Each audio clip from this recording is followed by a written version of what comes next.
नमस्कार भाई सभी को। स्वागत है आपका अपने YouTube चैनल सक्सेस विद दीपक पर। और आज मैं आपके लिए लेके आया हूँ हड़प्पा सभ्यता का सेकंड पार्ट भाई।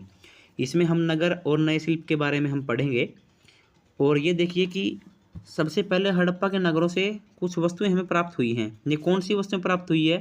ज़्यादातर पत्थर, शंख, तांबा, सोना, कांसी से मिली, कांसी से बनी वस्तुएं प्राप्त हुई है। और हम इन वस्तुओं क्या कहते हैं? पुरावस्तु कहते हैं। जो भी पुरातत्वविदों को वस्तुएं प्राप्त होती हैं उनको हम क्या कहते हैं? पुरावस्तु कहते हैं। और देखिए साथ में तांबे और कांसे से औजार, हथियार, गहने और बर्तन बनाए जाते थे। यानी कि आपको इस बात का ध्यान रखना, कई बार यह स्टेटमेंट दी जाती है केवल लगा करके कि केवल कांसे के बर्तन बनाए जाते थे, ऐसा कुछ स्टेटमेंट दिया जाते। या फिर ऐसा स्टेटमेंट दिया जाए केवल कांसे के औजार बनाए जाते थे, तो ऐसा नहीं था। तांबे और कांसे दोनों से औजार, हथियार, बर्तन और गहने बनाए जाते थे। ठीक उसी प्रकार सोने और चांदी से बर्तन और गहने दोनों बनाए जाते थे। और सबसे आकर्षक वहाँ वस्तु कौन कौन सी मिली? मनके है, बाट और फलक है। और ज़्यादातर बाट किसके बने होते थे? चरट पत्थर के बने होते थे। और मनके कार्नेलियन पत्थर से बनाए जाते थे ज़्यादातर। ठीक है। हड़प्पा सभ्यता के लोग मुहरे बनाते थे। क्या बनाते थे? मुहरे। मुहर क्या होती है? एक पद छाप कह सकते हैं या फिर एक छाप कह सकते हैं। किसी भी वस्तु पर आप गीली वस्तु हो उसके ऊपर लगाओगे तो जो नॉर्मली आपको कई बार मोहर दिखाई देती है किसी ऑफिस की, तो वैसे ही मोहर ये लगाते थे। इससे होता क्या था? मान लीजिए सामान है, ये पैक करके आपने भेजा, इसके ऊपर ये कुछ ऐसी मोहर लगी हुई है और ये क्या है? मुंह के ऊपर है जो यहाँ से खुलता है। अगर ये मोहर साबित है, पूरी की पूरी है, इसमें कोई कटाव नहीं है, टूट फूट नहीं है, इसका मतलब इसके साथ कोई छेड़खानी नहीं है, ये थैला आपका ज्यों का त्यों है। अगर ये बीच में से कहीं कुतरी हुई है, टूटी हुई है, इसका मतलब क्या है? यहाँ कुछ ना कुछ चोरी हुई होगी या इस सामान के साथ छेड़खानी हुई है, ऐसा होता है भाई। इन आयताकार मोहरों पर सामान्यतः जानवरों के चित्र मिलते हैं। मोहरों पर किसके चित्र मिलते हैं? ज़्यादातर जानवरों के चित्र मिलते हैं। और हड़प्पा सभ्यता के लोग काले रंग से डिजाइन किए हुए खूबसूरत लाल मिट्टी के बर्तन बनाते थे। ये देखिए इन्होंने क्या कहा है कि काले रंग से डिजाइन किए हुए खूबसूरत लाल मिट्टी के बर्तन, यानी कि बर्तन कैसा होता था? लाल, और उसके ऊपर डिजाइन कैसा होता था? काला। आई थिंक आपको समझ में आ गया होगा। पत्थर की मोहरें, आयताकार, जानवरों के चित्र, काले रंग से डिजाइन किए हुए खूबसूरत लाल मिट्टी के बर्तन। और ये मैंने तिब्बतीय डिजाइन यहाँ पर दिखाया गया है। इसकी जो पत्थर की फ़ोटो प्राप्त हुई है, पत्थर की मूर्ति जो प्राप्त हुई है, वहाँ से कुछ आपको ये ऐसे डिज़ाइन से दिखाई देंगे। इसके ऊपर किस प्रकार का डिज़ाइन है, इससे हम उस समय के पहनावे पर अलंकरण का अनुमान लगा सकते हैं कि वहाँ पर क्या है। पहनावे पर अगर हम कहें कि सजावट की जाती थी तो की जाती थी। संभवतः 7000 साल पहले मेहरगढ़ में कपास की खेती होती थी। मेहरगढ़ में क्या होती थी? कपास की खेती 7000 साल पहले, यानी कि 5000 ईसा पूर्व। मोहनजोदड़ो से कपड़े के टुकड़ों के अवशेष, चांदी के एक फूलदान के ढक्कन तथा कुछ अन्य तांबे की वस्तुओं से चिपके मिले हैं। और कपड़े के अवशेष देखिए, उस समय कपड़ा था या नहीं, इसका अनुमान तो यहीं से लग जाएगा, क्योंकि अगर किसी ने पहने देखा होगा तभी कोई ऐसा डिजाइन मन में आता है। हम भी आज भी किसी को अगर किसी का फोटो बनाते हैं या किसी की मूर्ति बनाते हैं, उस पर कोई ना कोई कपड़ा पहनाते हैं। कपड़ा कैसा पहनाते हैं? जो हमें आसपास दिखाई देता है। तो इससे भी अनुमान लग सकता है। दूसरा क्या है? कपास के साक्ष्य मिले हैं मेहरगढ़ से। और कपड़े के टुकड़े, मोहनजोदड़ो में एक फूलदान है जहाँ फूल रखा जाता है ना, एक मिट्टी का कुछ बना करके उसमें फूल रखे जाते हैं, वैसा को फूलदान, उस पर चिपके मिले। और कुछ अन्य तांबे की वस्तुओं पर हमें कपड़े के टुकड़े चिपके मिले हैं। और साथ ही साथ पक्की मिट्टी, फेन से बनी तकलियाँ सूत कताई का संकेत देती हैं। यानी कि हमें वहाँ से तकलियाँ, जो कि लगभग सूत कताई के काम में हम लेते हैं ज़्यादातर, ये पक्की मिट्टी से बनी और फेन से बनी हैं, वहाँ हमें मिली हैं। आगे है, इनमें से अधिकांश वस्तुओं का निर्माण विशेषज्ञों ने किया था। विशेषज्ञों ने क्यों? इसका अनुमान हमें कैसे लगेगा? देखिए, मैं कोई परफेक्ट गोला बनाना चाहता हूँ, ये बन गया गोला। अगर कोई परफेक्ट व्यक्ति ना गोला बनाना चाहे, या जो परफेक्ट व्यक्ति नहीं है और वो कोई गोला बनाना चाहे, तो उससे कुछ ऐसा बनेगा। ठीक है, कोई ना कोई गड़बड़ होगी। इससे क्या है कि ऐसा लगेगा कि किसी परफेक्ट विशेषज्ञ ने बनाया है और ये किसी सिखदड़ ने या फिर नौसिखिया ने बनाया है। तो वैसे ही जो वस्तुएं मिली ज़्यादातर किसकी मिली है? एक बढ़िया अलंकृत, बढ़िया डिज़ाइन, बढ़िया तरह से वो पत्थर मिले तो हमें लगता है कि कोई स्पेशल वो काम करता होगा और उससे वो काम करवाया जाता होगा। विशेषज्ञ उसे कहते हैं जो किसी खास चीज़ को बनाने के लिए खास प्रशिक्षण लेता है, जैसे पत्थर तराशना, मन के चमकाना, मोहरों पर पच्चीकारी करना। और अगर हम पीछे मूर्ति का, जो हमने मूर्ति आपको दिखाई, उसका चेहरा देखिए कितना आकर्षक ढंग से बनाया गया, उसकी दाढ़ी कितनी अच्छी तरह दिखाई देती है। यह किसी विशेषज्ञ मूर्तिकार का ही काम हो सकता है। यानी कि जो इतनी बढ़िया उन्होंने फोटो बना रखी है, मान लीजिए यहाँ मैं चित्र बनाने की कोशिश करूँ तो हो सकता है मैं चित्र भी ना बना पाऊँ किसी व्यक्ति का, ठीक है, लेकिन वहाँ पर इतने बढ़िया ढंग से किसी ने अगर मूर्ति तैयार की, इसका मतलब क्या है, कोई वो विशेषज्ञ ही होगा जिसने वो मूर्ति तैयार की है। और हर व्यक्ति विशेषज्ञ नहीं हो सकता। हमें यह पता नहीं है कि क्या सिर्फ पुरुष ही ऐसे कामों को प्रशिक्षण लेते थे या फिर महिलाएं या फिर दोनों। यानी कि जो फोटो बनाई है, ये ऊपर जो मैंने मूर्ति आपको दिखाई, इसको केवल पुरुष बनाते थे या फिर केवल महिलाएं बनाती थी या फिर दोनों बनाते थे। यानी कि श्रम विभाजन लिंग पर आधारित था या नहीं, इसका हमें अनुमान नहीं है। आगे है फेयंस, जो पीछे मैंने अभी जिक्र किया था। फेयंस से कुछ चीज़ें बनाई। फेयंस होता क्या है, देखिए, पत्थर और शंख प्राकृतिक तौर पर पाए जाते हैं, लेकिन फेयंस को कृत्रिम रूप से तैयार किया जाता है। कई बार आपको ऑप्शन में दिया जाएगा इनमें से कौन सा कृत्रिम रूप से तैयार किया जाता है, पत्थर, शंख, फेयंस, कुछ भी दिया जाएगा, बालू, स्फटिक पत्थर, तो आपको दिया जाएगा। आपने ध्यान रखना है कि शंख प्राकृतिक तौर पर मिलते हैं, पत्थर मिलता है, लेकिन फेयंस को बनाया जाता है। ये देखिए, बालू या पत्थर के चूर्ण को गोंद में मिलाकर, गोंद जो चिपचिपा सा होता है वो में मिलाकर उनसे कुछ वस्तुएं बनाई जाती थी। उसके बाद उन वस्तुओं पर एक चिकनी परत चढ़ाई जाती थी। इस चिकनी परत के रंग पर या तो नीला होता था या हल्का समुद्री हरा। और फेयंस से ये देखिए, ये कह रहे हैं कि चूर्ण होता था किसका, बालू का या फिर पत्थर का, और उसको गोंद में मिलाया जाता था, उससे बनता था फेयंस। और इसका रंग कैसा होता था, या तो नीला या फिर हरा, समुद्री जो हराई दिखाई देती वो। और इससे बनते क्या थे, चूड़ी, मन के बाले जो कानों में पहने जाते हैं, और छोटे बर्तन भी इससे बनाए जाते थे। अब क्या है, कच्चे माल की खोज।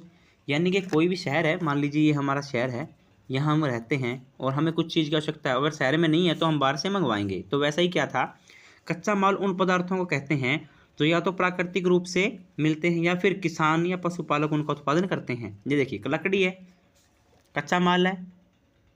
अगर आपने कोई लकड़ी का उद्योग चलाना है, लकड़ी पर आधारित उद्योग, उसके लिए कच्चा माल है, प्राकृतिक रूप से मिलता है। मान लीजिए धातु के ऐसक प्राकृतिक रूप से कच्चे माल है, धातु का जो ऐसक है आपको मिलेगा प्राकृतिक रूप से उपलब्ध कच्चा माल है। इनसे फिर कई तरह की चीज़ें बनाई जाती हैं। मिसाल के तौर पर अब देखें, एक ले लीजिए लकड़ी और एक ले लीजिए कपास, ठीक है। कपास भी कच्चा माल है, किसके लिए, सूती वस्त्र उद्योग के लिए।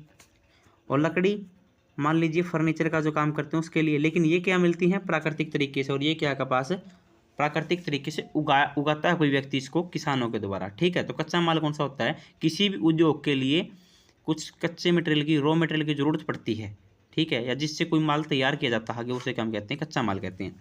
मिसाल के तौर पर किसानों द्वारा पैदा किए गए कपास को कच्चा माल कहा जाता है, जिससे बाद में कताई बुनाई करके कपड़ा तैयार किया जाता है। हड़प्पा के लोगों को कई चीज़ें वहीं मिलती थी, लेकिन तांबा, लोहा, सोना, चांदी, बहुमूल्य पत्थर जैसे पदार्थों का वो दूर दूर से आयात करते थे। आयात का समझते हो अर्थ, एक होता है आयात और एक होता है निर्यात। निर्यात यानी कि अपने देश से चीज़ें भेजना और वहाँ के देश से मंगवाना, तो ये हो गया आयात और ये हो गया निर्यात। इसमें लोहा है भाई, ये गलत दे रखा है क्योंकि लोहे से उनका कोई दूर दूर तक नाता नहीं था, लोहे का उन्हें पता ही नहीं था। आगे भाई, हड़प्पा के लोग ये देखिए कहाँ से क्या चीज़ें मंगवाते थे, तांबा मंगवाते थे आज के राजस्थान से। पश्चिम एशियाई देश में ओमान से भी तांबे का आयात किया जाता है। यानी देखिए, अगर तांबे का हम माने तो कहाँ से मनाते थे, राजस्थान से और ओमान से, ठीक है। और कांसा बनाने के लिए तांबे के साथ मिलाई जाने वाली धातु थी क्या, टीन। अगर हम पूछें कांसा कैसे बनाया जाता है, तो आप क्या मिलाएंगे, तांबा और टीन, यानी कि डबल टी, टी तांबा, टी टीन। और टीन मंगाया कहाँ से जाता था, मंगवाया जाता था ईरान से, अफगानिस्तान से। सोना आपका आयात किया जाता था आधुनिक कर्नाटक से, बहुमूल्य पत्थर गुजरात से, ईरान से और अफगानिस्तान से। ये देखिए इनमें 4 चीज़ें दी है, आपने लाइन बाय लाइन याद भी कर लेनी है। सोना कर्नाटक से, बहुमूल्य पत्थर गुजरात ईरान अफगान से, टीन अफगान और ईरान से, कांसा बनाने के लिए तांबा मंगवाया जाता था ओमान से और राजस्थान से। आप याद कर लेना एक बार। और ये देखिए ये नाव के ऊपर ये मुहर है एक, इस मुहर पर आपको एक चित्र दिखाई दे रहा होगा किस चीज़ का, ये नाव का लंगर डाले हुए नाव है, ये कुछ ऐसा इसमें चित्र दिखाई दे रहा है और यहाँ कुछ जीव है।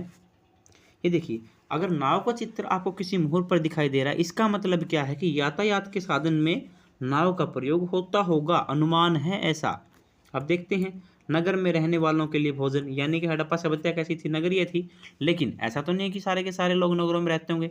ये मान लीजिए ये नगर है, ये नगर है, ये नगर है, यहाँ कोई आसपास खाली एरिया तो उसमें गाँव के लोग होंगे और तभी वहाँ से अनाज जाता होगा। शहरों में तो उत्पादन होता ही नहीं है अनाज का, तो खाते क्या होंगे वो, आसपास के गाँव से ही अनाज आता होगा। इसका मतलब अधिशेष उत्पादन था। लोग नगरों के अलावा गाँव में भी रहते थे, यह आपने हमेशा ध्यान रखना है। गाँव के बिना नगरों का वजूद नहीं हो सकता। वे अनाज उगाते थे और जानवर पालते थे, मतलब उनका मुख्य काम क्या था, पशुपालन और कृषि। किसान और चरवाहे ही शहरों वाले शासकों के लिए, लेखकों के लिए, दस्तकारों के लिए खाने का सामान देते थे। पौधों के अवशेषों से पता चलता है कि हड़प्पा के लोग, ये देखिए हड़प्पा के लोग पौधों के अवशेष वहाँ से मिले हैं, तो क्या क्या मिला, गेहूँ, जौ, दाल, मटर, धान, तिल, सरसों। आपने ये 7-8 नाम है याद कर लेने, गेहूँ, जौ, दाल, मटर, तिल, सरसों। गेहूँ, जौ, दाल, मटर, तिल, सरसों के वहाँ से क्या साक्ष्य हमें मिले हैं। जमीन की जुताई के लिए हल का प्रयोग एक नई बात थी, यानी कि करते तो होंगे, लेकिन इससे पहले बताइए, मान लीजिए हड़प्पा सभ्यता, ये आरंभिक हड़प्पा है, ये परिपक्व हड़प्पा जहाँ नगरीय सभ्यता, जिसका हम ज़्यादातर हड़प्पा के नाम से जो नगर पहचान में आते हैं वो मध्यवर्ती वो है स्टेज है। और इसके बाद जो थर्ड है वो उत्तरवर्ती हड़प्पा बोला जाता है। और इससे पहले क्या था, मैंने पहले आपको बताया था नवपाषाण काल। और नवपाषाण काल में हल का प्रयोग नहीं होता था, वहाँ पर प्राकृतिक तरीके से बीज फेंक दिए जाते थे और जो हो जाते थे उसका फसल के रूप में प्रयोग कर लिया जाता था। लेकिन यहाँ तक आते आते हम क्या करने लगे थे, हल का प्रयोग करने लगे। देखिए यहाँ एक हल की जो आकृति मिली है, बच्चों का खिलौना हल है ये। आज हल चलाने वाले ज़्यादातर कौन होते हैं, पुरुष होते हैं, लेकिन हमें यह ज्ञात नहीं कि यह प्रथा उस टाइम प्रचलित थी या नहीं थी, यानी कि जो हल चलाते थे वो पुरुष ही चलाते थे, या महिलाएं भी, या फिर दोनों मिलकर के चलाते थे। श्रम विभाजन का हमें यहाँ भी कोई अनुमान नहीं है। हड़प्पा काल के हल तो नहीं बच पाए हैं, लेकिन क्योंकि पढ़ाई लकड़ी से बने होते होंगे, लेकिन हल के आकार के खिलौने मिले हैं। अब देखिए हमें हल नहीं मिले, लेकिन हम कह रहे हैं कि हल से खेती होती थी, इसका मतलब कुछ ना कुछ तो अनुमान लगाना चाहिए, या तो हमें हल मिलना चाहिए और हल मिला नहीं, तो वहाँ से खिलौने के आकार के हल मिले हैं। इसका मतलब यह अनुमान लगाते हैं कि जो चीज़ें लोगों ने देखी होगी वैसे खिलौने बना दिए बच्चों के लिए। इस क्षेत्र में बारिश कम होती है, इसलिए सिंचाई के लिए लोगों ने अपने अपने तरीके अपनाए होंगे। संभवतः पानी का संचय किया जाता होगा, जरूरत पड़ने पर उससे फसल की सिंचाई की जाती होगी। यानी कि जो क्षेत्र में हड़प्पा सभ्यता की आज हम बात करते हैं, हमारा उत्तर पश्चिम का जो एरिया है वो क्या है, लगभग सूखा है, वहाँ पर वर्षा कम होती है। तो वहाँ के लोग कैसे सिंचाई करते होंगे, ऐसा माना जाता है कि वो लोग एकत्रित कर लेते होंगे पानी, और आने वाले समय में जब बारिश नहीं होगी तब वो उसका प्रयोग कर लेते थे। हड़प्पा के लोग गाय, भैंस, भेड़, बकरियाँ पालते थे। ये देखिए मैंने अभी आपको ऊपर बताया लोहे से परिचित नहीं थे। घोड़े का कहीं कहीं साक्ष्य मिलता है, लेकिन पक्का नहीं मिलता। लोहे से भी वो परिचित नहीं थे। गेहूँ, जौ, दाल, मटर, धान, तिल, सरसों, ये उनकी फसलें होती थी। और किससे परिचित नहीं थे, वो गन्ने से परिचित नहीं थे। और साथ ही ये गाय, भैंस, भेड़, बकरियां पालते थे। बस्तियों के आसपास तालाब और चरागाह, ये देखिए जो मान लीजिए बस्ती है, इसके आसपास या तो तालाब मिलेंगे आपको या फिर चरागाह मिलेंगे। चरागाह ऐसा स्थान जहाँ पर जानवरों को चराया जाता है। लेकिन सूखे महीनों में मवेशियों के झुंड को पानी की तलाश में दूर दूर तक जाना पड़ता था। बेर जैसे फलों को इकट्ठा किया करते थे, मछली पकड़ते थे, हिरण जैसे जानवरों का शिकार भी करते थे। ये देखिए यानी कि वहाँ पर शाकाहार और साथ में मांसाहार दोनों प्रचलित था। अगर बेर इकट्ठा करते थे तो अच्छी बात है, लेकिन हिरण जैसे जानवरों का शिकार भी करते थे तो वो मांस भी खाते थे, इसमें कोई शक नहीं, मछलियाँ पकड़ते थे खाने के लिए।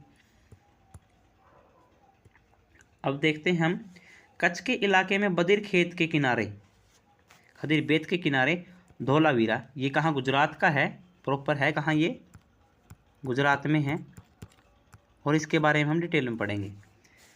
वहाँ साफ पानी मिलता था, ज़मीन उपजाऊ थी। ये देखिए ज़मीन कैसी थी, उपजाऊ थी, और पानी कैसा था, साफ था। जहाँ हड़प्पा सभ्यता के कई भाग जाकर के इसमें 2 नगरों में विभक्त है, जो मैंने पहले आपको वीडियो में बताया था, लेकिन ये कैसा है, 3 भागों में विभक्त है। कौन सा है ये, धोलावीरा, इसका नाम क्या है शहर का, धोलावीरा। इसके हर हिस्से के चारों ओर पत्थर की ऊंची ऊंची दीवार, जैसे मैंने बताया था कि उसके इस साइड और इसके इस साइड, एक नॉर्थ का होता था, सॉरी एक ईस्ट का, एक और एक वेस्ट का, और वेस्ट वाला था ऊंचा होता था और ईस्ट वाला नीचा होता था, इसलिए निचला नगर इसको ऊपरला नगर कहते थे या उच्च नगर कहते थे। अब देखिए इसको दुर्ग भी कहते थे, जो ऊंचे वाला भाग होता था। यहाँ पर 3 भाग मिले हैं, तो ऐसा कोई बंटवारा है नहीं कि ये दुर्ग है या वैसा है, लेकिन इसके चारों ओर एक भाग और मान लीजिए मिला है, तीनों चारों ओर इसको क्या है, पत्थर की ऊंची ऊंची दीवारें बनाई गई है। इसके अंदर जाने के लिए बड़े बड़े प्रवेश द्वार थे। इस नगर में खुला मैदान भी था, जहाँ सार्वजनिक कार्यक्रम आयोजित किए जाते। इसका मतलब क्या है कि धोलावीरा में कोई ना कोई सार्वजनिक गेम स्थल था, यानी कि खेल स्टेडियम का वहाँ पर कोई ना कोई प्रमाण मिला है। यहाँ मिले कुछ अवशेषों में हड़प्पा लिपि के बड़े बड़े अक्षरों को खुदा पाया गया है, जैसे कि आज करते हैं ना हम, ये कोई स्टेडियम है हमारा और यहाँ कोई प्रवेश द्वार, तो उसके ऊपर अनाउंसमेंट लगा देते हैं या फिर कोई एक बैनर लगा देते हैं, तो वैसा ही बैनर का अनुमान लगा लीजिए कि अवशेष मिला है कैसा, जैसे कि शिलालेख होता है ना, वैसा हड़प्पा लिपि के बड़े बड़े अक्षरों में कुछ खुदा पाया गया है पत्थरों में। वहाँ कोई घोषणा होगी कि यहाँ सार्वजनिक कार्यक्रम आयोजित हो रहा है, कि आप आमंत्रित हो, ऐसा कुछ अनुमान है, क्योंकि हड़प्पा लिपि आज तक हम पढ़ नहीं पाए हैं। इन अभिलेखों को संभवतः लकड़ी में जकड़ा गया था या जड़ा गया था। यह एक अनोखा अवशेष है, क्योंकि आमतौर पर हड़प्पा लेख मुहर जैसी वस्तुओं पर मिलते हैं। जो इतना बड़ा अभिलेख सा मिला है इस टाइप का, यो पहली बारी कहाँ मिला है, धोलावीरा में। ज़्यादातर जो उसकी बोली है, उसकी जो लिपि है, वो जो लिखी मिली है, ज़्यादातर मिली कहाँ है हमें, वो मिली है हमें हड़प्पा जैसी छोटी मोहरों पर। हड़प्पा में मिली जो मोहरें, उन मोहरों के ऊपर। लेकिन यहाँ पर क्या है, हमें एक बड़ा पत्थरों के समान पत्थर, इतने ऊंचे ऊंचे है, सॉरी इतने बड़े बड़े पत्थर हैं, उनके अंदर ऐसे निशान मिले हैं हड़प्पा लिपि के, और ऐसा लगता है कि इसके चारों ओर लकड़ी भी थी। तो ऐसा तो पहली बार ही हुआ है, ठीक है। तो उनके अंदर मन में है इतिहासकारों के कि यहाँ कोई न कोई सार्वजनिक आयोजन का आमंत्रण करने के लिए या बैनर के रूप में कुछ न कुछ लगाया गया होगा। अब देखते हैं लोथल, ये क्या है, साबरमती नदी की उपनदी के किनारे बसा है। किस नदी के किनारे, भोगवा नदी के किनारे। ये वास्तव में क्या था, एक बंदरगाह शहर था, जहाँ कीमती पत्थर जैसा कच्चा सामान आसानी से मिल जाता था। पत्थर, शंख, धातुओं से बनाई गई चीज़ें थी, उनका महत्वपूर्ण केंद्र था। अब देखिए, जो भी चीज़ें पत्थर, शंख और धातुओं से बनती, उनका महत्वपूर्ण केंद्र क्यों था ये, क्योंकि बंदरगाह नगर था और यहाँ से आयात और निर्यात आसानी से हो जाता था। जो सामान लेना है तो आयात, और बेचना है तो निर्यात। और इस नगर में एक भंडार गृह भी मिला है, और मुद्रांकन और मुहरबंदी के भी यहाँ से गीली मिट्टी पर दबाव से बने के छेद हमें मिले हैं। अभी चलते हैं हम आगे। यहाँ पर एक इमारत मिली है जहाँ संभवतः मनके बनाने का काम होता है, क्योंकि वहाँ पर हमें पत्थर के टुकड़े मिले जिनसे मनके बनते हैं। अध बने मनके मिले हैं, यानी कि वो पूरे नहीं हैं, और मनके बनाने वालों के उपकरण मिले हैं। ये देखिए, मान ले कोई स्थान है, यहाँ पर आपको मिले कपड़ा, ठीक है, और कुछ कपड़े बनाने की मशीन मिल जाए, साथ में कोई व्यक्ति का कंकाल मिल जाए आपको, तो आप क्या अनुमान लगाएंगे, यहाँ पर ये व्यक्ति या ये व्यक्ति फलां फलां व्यक्ति, कपड़ा मिला है, मशीनें मिली, कपड़ा बनाता होगा, तो वैसे अनुमान क्या है, एक इमारत मिली, वहाँ पर मनके बनाने का काम होता होगा, क्योंकि पत्थर के मनके होते थे, तो अधबने मनके वहाँ से मिले, इसका मतलब बनाने की कोशिश थी। ये मोहरबंदी वाला आप देख लेना आगे। सभ्यता के अंत का रहस्य। अब देखिए, लगभग 3900 साल पहले एक बड़ा बदलाव देखने को मिलता है। कहाँ, हड़प्पा के शहरों में। होता क्या है, अचानक कुछ बदलाव जो आते हैं उनकी तरफ आप ध्यान दीजिए। अचानक लोगों ने नगरों को छोड़ दिया। पहला बदलाव क्या आया, नगर त्याग दिए यानी छोड़ दिए, ठीक है। दूसरा, लेखन मुहर बाट का प्रयोग बंद हो गया, ये आपने ध्यान रखना है। 3900 साल पहले एक अचानक से होता है, नगर छोड़ दिए जाते हैं, मोहर बाट का प्रयोग बंद हो जाता है। आयात जो दूर दूर से किया जाता था, चाहे वो टीन का हो, चाहे वो कांसे का हो, टीन का हो या तांबे का हो या फिर सोने का या फिर बहुमूल्य पत्थर का, जो कि ईरान अफगान और लगभग जो हमारा टीन है ओमान से, तांबा ओमान से मंगवाया जाता था, वो कम हो गया। ये कुछ हमें अलग सा अंदाज़ा दे रहे हैं, अनुमान दे रहे हैं कि कुछ न कुछ गड़बड़ हुई थी, तभी तो बाट का प्रयोग बंद, नगर छोड़ दिया, आयात कम हो गया और सड़कों पर कचरे के ढेर। जो अपना शहर मोहनजोदड़ो नाली के लिए, ग्रिड प्रणाली के लिए जाना जाता है, जो हमारा शहर ग्रिड प्रणाली के लिए जाना जाता है, सड़कों के किनारे नालियाँ, ढलानदार नालियाँ, वो एकदम से क्या हो, उनकी सड़कों पर ऐसे कचरे के ढेर मिले तो आश्चर्यजनक होगा ही। जहाँ एकदम से सफाई रखी जाती बहुत ज़्यादा और जल निकास प्रणाली वहाँ से नष्ट हो जाए तो आपको आश्चर्य होगा ही। और सड़कों पर ही झुग्गीनुमा घर बनने लगे, जो कि पहले इन सड़कों के किनारे यहाँ पर बनते थे। अब कुछ ना कुछ तो गड़बड़ थी। यह सब क्यों हुआ, कुछ पता नहीं, यानी कि इसके बारे में इतिहासकार कुछ स्पष्ट रूप से नहीं कह सकते। कुछ विद्वानों का क्या कहना है कि नदियाँ सूख गई थी, यानी कि जो नदियों के किनारे ये बसे हुए थे वो सूख गई, इसलिए इनको यहाँ शहर छोड़ने पड़े। कुछ का कहना है कि जंगलों का विनाश हो गया, जिसके ईंधन के दम पर ये सूखी ईंटें बनाते थे और अपनी गलियों का निर्माण करते थे, पक्की गलियाँ, मकान, वो रुक गए। कुछ कहते हैं कि ईंट पकाने की ज़रूरत के लिए ईंधन की ज़रूरत पड़ती होगी, वो ईंधन अब नहीं मिल रहा। इसके अलावा मवेशियों के बड़े बड़े झुंड से चारागाह, घास मैदान, और कुछ अनुमान देखिए, पहला अनुमान क्या था, नदियाँ सूख गई, दूसरा क्या था, जंगल का विनाश हो गया, तीसरा क्या था कि जो बड़े बड़े झुंड रखते थे ये चारागाह या घास के मैदान, उनके कारण क्या हो गए, नष्ट हो गए, समाप्त हो गए, ठीक है, और वहाँ से लोगों को खिसकना पड़ा। तीसरा कारण बताया। चौथा क्या, कुछ इलाकों में बाढ़ आ गई, बाढ़ के कारण लोगों ने घर छोड़ दिए। लेकिन इन कारणों से ऐसा स्पष्ट नहीं होता कि सभी नगरों का अंत कैसे हो गया, यानी कि लगभग जो 13 लाख स्क्वायर किलोमीटर के एक क्षेत्र में फैली थी, अपना हरियाणा तो फिर भी 44,212 वर्ग किलोमीटर में है, ये 13 लाख स्क्वायर किलोमीटर में फैली थी, एकदम से केवल इन सब कारणों से कैसे नष्ट हो सकती है, ठीक है, या फिर नष्ट हो गई थी या फिर बाद में भी बनी रही, या ग्रामीण संस्कृति के रूप में इसने दोबारा रूप लेकर के चलती रही है या कंटिन्यू करके, इसका हमें कोई अनुमान नहीं है। लेकिन आज के अगर शोधों की हम बात करें तो ऐसा कहते हैं कि वहाँ पर कुछ भी हुआ हो, लेकिन ये क्या है, मान लीजिए शहरी क्षेत्र था, यहाँ रहते थे वो, बाद में वो इन क्षेत्रों की तरफ जब खिसके तो एकदम से हरियाणा, कुछ गुजरात का एरिया, कुछ उत्तर प्रदेश का एरिया, जो ग्रामीण क्षेत्र माने जाते हैं, ग्राम्य संस्कृति, वहाँ पर एकदम से लोगों की संख्या भरमार देखने को मिली। इसका मतलब क्या कि वहाँ हड़प्पा के लोगों ने बसना शुरू कर दिया होगा, ऐसा अनुमान है। अब देखते हैं, क्योंकि नगरों का अंत इतना कैसे हो गया, इतने नगरों का अंत, बाढ़ और नदियों सूखने का असर तो कुछ इलाकों में हो गया, लेकिन ऐसा लगता है कि शासकों का नियंत्रण समाप्त हो गया, क्योंकि तभी तो सड़कों पर कचरा मिल रहा है, आपको कोई रोकने वाला वहाँ था नहीं। जो भी हुआ हो, परिवर्तन का असर बिल्कुल साफ है। आधुनिक पाकिस्तान के और सिंध और पंजाब की जो बस्तियाँ इतनी बढ़िया तरीके से बस हुई थी वो उजड़ गई। कुछ लोग पूर्व यानी कि अगर ये पाकिस्तान इसका पूर्व माने तो हम इंडिया के हरियाणा, इस साइड उत्तर प्रदेश, बिहार की तरफ और दक्षिण के इलाकों में नई नई बस्तियों में जाकर बस गए। ये क्या है, जो ये लाइन दे रखी है आपको, मात्र एक लाइन में एनसीईआरटी की, तो खास बात है। जो आधुनिक शोध है वो इस बात पर चर्चा नहीं करते कि वो ख़त्म कैसे हुई, वो धीरे धीरे समाप्त कैसे हो गई, वो इस चीज़ पे बात करते हैं कि क्या वो लोग बाद में कहीं बसे थे। तो ऐसा माना जाता है कि पूर्व और दक्षिण की छोटी छोटी नई बस्तियों में जाकर के बस गए, और इसके लगभग 1400 साल बाद नए नगरों का इस देश में विकास हुआ, जिसका बारे में हम 6ठे और 9वें अध्याय में पढ़ेंगे। तो दोस्तों, हमारा आज का ये लेसन यहीं पर समाप्त होता है, और उम्मीद है कि आपको ये लेसन समझ में आया होगा। जितना मैंने कोशिश किया उतना ही आपने एफर्ट लगाया होगा समझने का। और अगर आपको समझ में नहीं आता तो एक बार नहीं बल्कि 2 बार वीडियो आप देखिए, 1.5 की स्पीड पर आप देख सकते हैं, क्योंकि मैंने पहले ही स्लो, या फिर अगर आप नहीं देखना चाहते तो स्पीड में मैंने वीडियो बनाई है पहले ही, और उम्मीद है कि आपके समझ में आई होगी। हमारे चैनल को सब्सक्राइब कीजिए, शेयर कीजिए। धन्यवाद।